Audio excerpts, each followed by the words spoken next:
And now the lizard plays her trump card.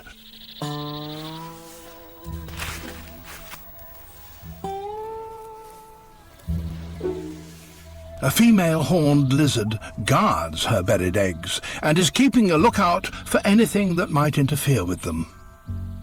A western patch-nosed snake, and she won't stand for it.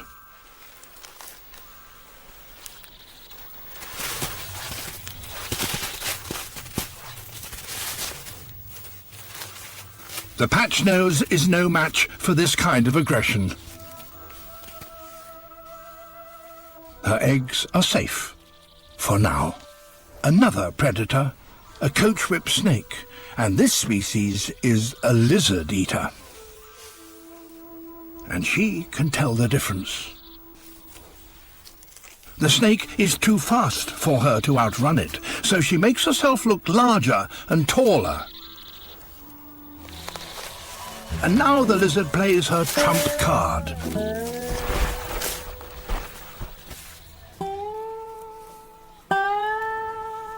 The snake isn't accustomed to prey that does this.